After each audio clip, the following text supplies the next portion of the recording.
নমস্কাৰ সকলোৱে আমি আপোনালোকৰ নমস্কাৰ জনাইছো ৰত্নগৰ্ভা তেজস্বিনী ফাউণ্ডেশ্যনৰ হৈ আৰু আপোনালোকৰ জৰিয়তে অসমবাসীৰ প্ৰত্যেকজন ভক্তিৰ ৰসত ডুবি থকা ভক্তিৰ ৰসেৰে ৰসাত্মক হৈ থকা দিহানাম প্ৰেমী ৰাইজক আমি ভক্তিভৰা সেৱা নিবেদন কৰিছোঁ অসমীয়া জাতিৰ অসমীয়া সমাজৰ ভক্তিমাৰ্গীয় সংগীত দিহানাম এই দিহানাম বৰ্তমান সময়ত মহিলাসকলে সিংহভাগ গ্ৰহণ কৰি আছে আৰু ইয়াত জনসমাদৰৰো জনপ্ৰিয়তা অত্যন্ত লাভ কৰিছে এই গুৰুদেৱ নাম ভকতে চাৰিতত্বৰ সমাহাৰত এই নামবিধৰ আচলতে যি গুৰুত্ব অত্যাধিক বেছি আৰু ই জনমানসত অত্যন্ত নেতিবাচক প্ৰভাৱ পেলাইছে আমি সকলো একত্ৰিত হৈ অসমৰ যিসকল দিহানামৰ শিল্পী আছে এই সকলো একত্ৰিত হৈ আমি এই নাম ভাগক আমি Guinness book of world record কৰাৰ আমি এটা প্ৰচেষ্টা ৰাখিছোঁ সকলো অসমৰ আপোনালোকে যিমান দেখিছে অসমৰ বিভিন্ন ঠাইৰ মহিলাসকল একত্ৰিত হৈছে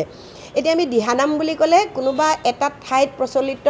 সুৰকে কিন্তু আমি অকল দিহানাম বুলি ক'ব নোৱাৰিম দিহানামৰ বিষয়বস্তু ইয়াৰ শাস্ত্ৰসন্মত সকলোতে একে কিন্তু পৰিৱেশন শৈলীটো সকলোতে বেলেগ বেলেগ এতিয়া ধৰক উজনিত অকণমান বেলেগ মধ্য অসমত বেলেগ নামনি অসমত বেলেগ বা আমি উত্তৰ অসমলৈ যদি যাওঁ লখিমপুৰ মাজুলীলৈ যদি যাওঁ তাতো সুৰৰ বেলেগ সেইটো কাৰণে আমি মাজুলীত প্ৰচলিত এটা সত্ৰীয়া দিহা আৰু বাকী অবিভক্ত শিৱসাগৰ জিলা সেইটো ছাইডত হবহুৱা সুৰত এভাগ নাম আৰু নগাঁৱৰ পৰা আমাৰ একেবাৰে নামনি অসমলৈকে প্ৰচলিত যিটো আমাৰ সাধাৰণ সুৰত এই নামবোৰ হয় তেনেকৈ ধৰণৰ তিনিভাগ নাম আমি সকলোৱে একত্ৰিত হৈ ইয়াতে আমি ৰেকৰ্ড কৰিবলৈ আমি প্ৰয়াস কৰিছোঁ আৰু এই ৰেকৰ্ডটোত এটা নাম সত্ৰীয়া নামটো আমাৰ যুৱতীসকলে গাব নৱপ্ৰজন্মৰ যুৱতীসকলে তাত ইয়াত অংশগ্ৰহণ কৰিব মানে মুখ্য ভূমিকা গ্ৰহণ কৰিব আৰু ইয়াতে দলপতি হিচাপে প্ৰত্যেকখন জিলাৰে দিহানামৰ শিল্পী থাকিব আৰু সেই দলপতিসকলক আমি নিৰ্বাচন কৰিম এটা অডিশ্যনৰ আকাৰে তেওঁলোকৰ কণ্ঠটো যিহেতু আমি বিশ্ব দৰবাৰলৈ মেলি দিম ইয়াক ব্যাকৰণিকভাৱেও শুদ্ধ হ'ব লাগিব আৰু কণ্ঠৰ শ্ৰুতি মধুৰতাৰো থাকিব লাগিব বুলি আমি অনুভৱ কৰিছোঁ সেইটো কাৰণে 30গৰাকী বা 35গৰাকীক আমি অডিশ্যনৰ আকাৰে আমি তেওঁলোকক নিৰ্বাচিত কৰি তেওঁলোকক আমি প্ৰশিক্ষণ দি আৰু এই ৰেকৰ্ডটোত অকণমান জনাসকলকহে আমি অন্তৰ্ভুক্ত কৰিম বুলি ভাবিছোঁ কাৰণ আমি গুণগত মানদণ্ডৰে ইয়াক উন্নত মানৰ কৰি নামভাগ আমি মেলি দিম বুলি ভাবিছোঁ গতিকে এই গোটেই কথাখিনি আজি আপোনালোকৰ জৰিয়তে অসমবাসীক আমি জনাব বিচাৰিছোঁ সকলো একত্ৰিত হৈ আছোঁ যিহেতু এফালে পৰা একেবাৰে তিনিচুকীয়া ডিব্ৰুগড় তাৰপাছত শিৱসাগৰ যোৰহাট গোলাঘাট তাৰপাছত নগাঁও আমাৰ কামৰূপ মেট্ৰ' দৰং ওদালগুৰি নলবাৰী ধেমাজি গোগামুখ লখিমপুৰ সকলোৰে আছে ইয়াতে বহু কষ্টকৈ সকলো আহিছে আশা কৰিছোঁ যিহেতু আপোনালোকে জানে ব্যক্তিগতভাৱে মই গোটেই জীৱনটো দিহানামতে নিমজ্জিত কৰিলোঁ আৰু 22 চনত ভাৰত চৰকাৰৰ পৰা সাংস্কৃতিক মন্ত্ৰণালয়ৰ অধীনত NEZCCৰ পৰা মই দিহানামৰ গুৰু উপাধি পাইছোঁ এটা পৰীক্ষা দি গতিকে যেতিয়া জীৱনৰ সমস্ত সময় যেতিয়া নামভাগতে আমি নিয়োজিত কৰিলোঁ আৰু এই সকলো সন্মুখত কাষত থকা সকলোখিনি নৱপ্ৰজন্মৰ আপুনি দেখিছে অনামিকা কলিতা আমাৰে শিষ্য পাছৰ প্ৰজন্মই যে দিহানাম বুলি ক'লে আমাৰ যেহেতু প্ৰযুক্তিবিদ্যাৰ যুগ নহয় জানো তাতে যেতিয়া দিহানাম বুলি মাৰি দিব অসমৰ দিহানাম ভক্তিমাৰ্গীয় সংগীত দিহানাম তাত হয়তো তিনিটা নাম তিনিটা শৈলীত হবহুৱা সুৰ সত্ৰীয়া সুৰ বা সাধাৰণ সুৰত এই তিনিটা শৈলীত যেন তিনিভাগ দিহানাম খুব শুদ্ধৰূপে ভৱিষ্যত প্ৰজন্মৰ কাৰণে ৰাখিব পাৰোঁ তাৰে এটা আমি প্ৰচেষ্টা কৰিছোঁ সকলো একত্ৰিত হৈ আৰু ইয়াতে দেখিছে ৰত্নগৰ্ভা তেজস্বিনী ফাউণ্ডেশ্যন এইটো এটা ৰেজিষ্ট্ৰেশ্যন অল ইণ্ডিয়া বেচিছৰ এটা যদিও ফাউণ্ডেশ্যন ইয়াতে এটা অকণমান নেতৃত্ব দিবলৈ যিহেতু কাৰোবাক লাগে এই মাত্ৰ এটা বাট দেখুৱাই দিয়াৰ এটা সংস্থাহে হৈছে ইয়াত আমি অসমৰ বহু ৰাষ্ট্ৰীয় পৰ্যায়ত কাম কৰি থকা বা বহু গণ্যমান্য ব্যক্তিয়ে আমাক ইয়াতে সহযোগিতা আগবঢ়াব বুলি কৈছে গতিকে এয়া অকণমান বাট দেখুৱাই থকাৰ এটা সংস্থাহে বাকী আমাৰ লগত বহুসকলে সহযোগিতা কৰিব কিন্তু এই কমিটিখন আজি যি ৰাজ্যিক কমিটি এখন আমাৰ প্ৰত্যেকখন জিলাৰে তেওঁলোকে জিলাত গৈ এখন কমিটি গঠন কৰিব কিন্তু আমি ইয়াতে মহিলা প্ৰধানহে কৰি থ'ম কমিটিখনত আমি কোনো পুৰুষক আমি ইয়াতে সংলগ্ন নকৰোঁ বুলি ভাবিছোঁ আমি উপদেশ পৰামৰ্শ সকলোৰে পৰা ল'ম আপোনালোককো আমাক লাগিব আৰু এই গোটেই বিষয়টো আমাৰ যিহেতু ইয়াত ইকনমিকৰ কথা আছে সকলোখিনি আমি প্ৰতিটো বিষয় আমি সমজুৱাকৈ ৰাইজক জনাম যেটো আমি এপ্লাই কৰিছো তাৰ পৰা যেতিয়া আমাৰ গাইডলাইন আহিব আমি কেনে ধৰণে খৰচ কৰিব লাগিব প্ৰতিটো হিতানত আমাৰ যেনে ধৰণে হ'ব আমি সকলোৱে সমজুৱাকে জনাকে এই কামভাগ কৰিম বুলি ভাবিছো আৰু ঠাই কথা যদি কয় ঠাইক আমাৰ বিভিন্ন ঠাইত আমাক আমন্ত্ৰণ জনাই আছে ধেমাজি লখিমপুৰ এনেধৰণে শিৱসাগৰ এনেধৰণে কিন্তু সকলোৰে য'ত সুবিধা হ'ব তাতে আমি কৰিম বুলি ভাবিছোঁ কিন্তু মুখ্য হিচাপে ধেমাজি আৰু শিৱসাগৰ এই দুটা ঠাই কোনোবা এটা ঠাইত আমি এই অনুষ্ঠানটো অনুষ্ঠিত কৰিম বুলি ভাবিছোঁ আমি 20,000 বুলি অনুমান এটা লৈছোঁ এটা 20,000 কিন্তু সেই হিচাপত আমাক থাকিবলৈ মানে পৰিৱেশন কৰিবলৈ এখন ডাঙৰ ফিল্ডৰ প্ৰয়োজন হ'ব গতিকে আমি ফিল্ডখন চাই লৈহে কৰিম এনেই বহু মানুহ গোট খাই আমি তাৰ বিশৃংখলতা পৰিৱেশ কৰিব বিচৰা নাই কিন্তু 20,000 আমি টাৰ্গেটটো লৈছোঁ আচলতে কেনেধৰণে কৰিম হয় খৰচ পাতি আমি প্ৰত্যেকগৰাকীয়ে 100 টকা 200 টকা তেনেকৈ তুলিম মই যে কৈছোঁ আপোনালোকে সকলো সামাজিকভাৱে ক'ম আমি কাকো ইয়াত প্ৰেছাৰাইজ নকৰোঁ আৰু প্ৰত্যেকে আমি যিহেতু আমি নাম গাইছোঁ আমি সকলোৱে নাম গাইছোঁ এই নাম যে গাইছোঁ কেৱল অকল দেখুৱাবৰ কাৰণে নহয় ইয়াত নামৰ যিটো তত্ত্ব সেই কথাটো আমি প্ৰত্যেকগৰাকী মহিলাই অনুভৱ কৰিছোঁ গতিকে জীৱনৰ গোটেই ইমানখিনি আমি উপাৰ্জন কৰিছোঁ আমাৰ মাজত সকলোখিনি প্ৰতিযোগী আছে প্ৰতিযোগিতা কৰি যথেষ্ট লাখ লাখ টকা ইনকম কৰিছে গতিকে যদি আমি নিজৰ পৰা 200 টকা যদি দিব নোৱাৰোঁ তেতিয়াহ'লে কি হ'ব অসমীয়াৰ কাৰণে অসমীয়া সংস্কৃতিৰ কাৰণে এইটো এটা দায়বদ্ধতা হিচাপে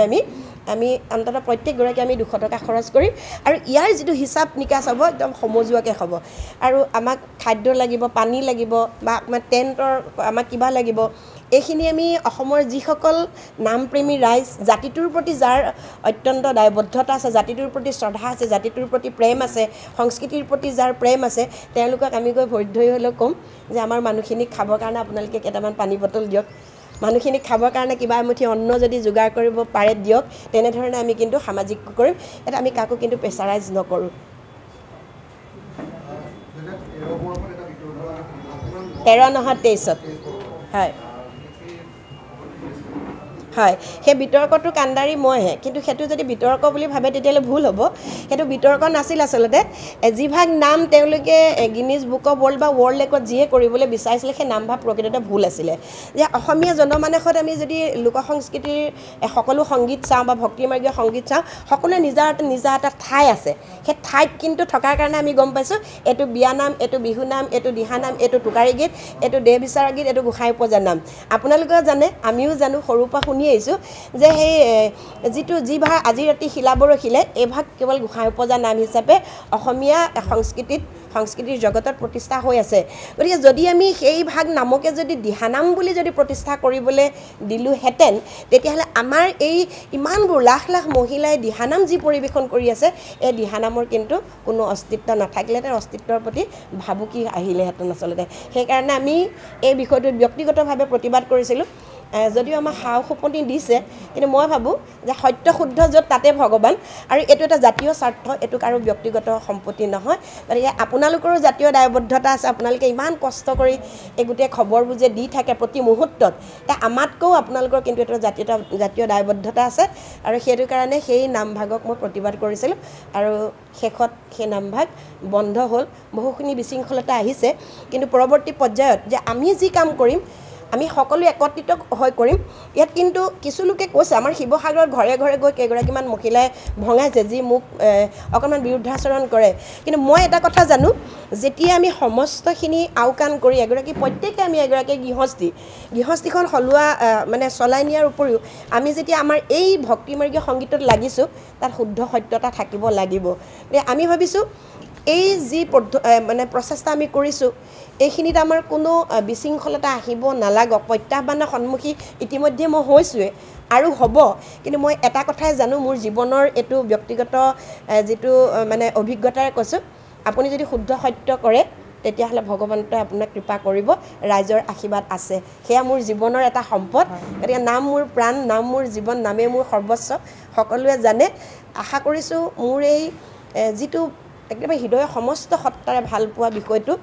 মৃত্যুৰ আগত হয়তো পাছৰ প্ৰজন্মৰ কাৰণে মই ৰাখি থৈ যাবলৈ এওঁলোকৰ লগত একত্ৰিত হৈ মই কৰিব পাৰিম বুলি মই দৃঢ় বিশ্বাসী আমি শেহতীয়াকৈ দেখিছোঁ যে ৰাজ্য চৰকাৰে বিহু নাচি হওক বা ঝুমুৰ নাচি হওক তেওঁলোকে বিশ্ব ৰেকৰ্ড নিৰ্দেশ কৰিছে আপোনালোকে চৰকাৰৰ বিভাগৰ লগত কিবা কথা পাতিছিলে নেকি বা পাত্ৰ অহা কথা আছে তেওঁলোকৰ সৈতে কিবা আলোচনা হৈছিলে নেকি মই আপোনালোকক প্ৰথমতে কৈছোঁ যে আমি কাকো প্ৰেছাৰাইজ নকৰোঁ আপুনি এটা কথা চাওক যে দিহানাম বুলি ক'লে কিন্তু অকল কম সংখ্যক ল'লে নহ'ব ঝুমুৰৰ 6,000 বা 11,000 কৈছে দিহানাম গোৱা মহিলা বহুত আছে এই বহু যে মহিলা আমি আনিম যে এই ফ্ৰীতে কিবা আহিব ইমান এটা খৰচ হ'ব ন কোটি টকাৰ বাজেট হ'ব সেইখিনি চৰকাৰে কৰিব নোৱাৰোঁ বুলি ক'লে সেইটোতো নহ'ব ন গতিকে আমি কৈছোঁ যে আমি এইটোক মোৰ এতিয়া পেচা আৰু নিচা দুইটা হৈ পৰিছে যে আমি যিটো বিষয়ৰ পৰা জীৱিকাৰ এটা বৃত্তি হিচাপেও লৈছোঁ তাৰ পৰা আমি প্ৰত্যেকগৰাকী মানুহে 100 টকা 200 টকা দিব নোৱাৰা কোনো কথা নাই যদি কোনোবাই স্বইচ্ছাই আমাক সহায় কৰে ক'বলগীয়া আমাৰ একো নাই কিন্তু আমি ভাল পোৱা বিষয় এটা চৰকাৰ বা কাৰোবাক আমি জাপি দিবলৈ কেতিয়াও বিচৰা নাই কাৰণ আমাৰ এই বিষয়টোত আমাৰ যথেষ্ট শ্ৰদ্ধা আছে ভক্তি আছে নিষ্ঠাৰে আমি যেতিয়া কাম কৰিছোঁ আমাৰ এটা পৰিচয় আপুনি সন্মুখত থকা আপোনালোকৰ সন্মুখত থকা এই সকলোৰে কিন্তু এটা পৰিচয় হ'ল দিহানামৰ শিল্পী গতিকে মই নিজেও ভাল পাওঁ সেইটো কিন্তু কাকো আমি প্ৰেছাৰাইজ কৰিব বিচৰা নাই কাৰণ আমাৰ নামত কোনোবাই কোটি কোটি টকা খৰচ কৰি আকৌ দিহানামৰ নামত আমি ইমান কোটি টকা খৰচ কৰিলোঁ বুলি এই কথাষাৰ অন্ততঃ আমি কাৰো পৰা শুনিব বিচৰা নাই হয়নে নহয় গতিকে আপোনালোকে একমত হয়নে নে মই অকলে কৈ আছোঁ নে আপোনালোকো আছে কাৰণ এইসকল বিভিন্ন ঠাইৰ পৰা আহিছে মই অকলে হ'ব বিচৰা নাই আমি হৈ এই কামটো আমি কৰিব বিচাৰিছোঁ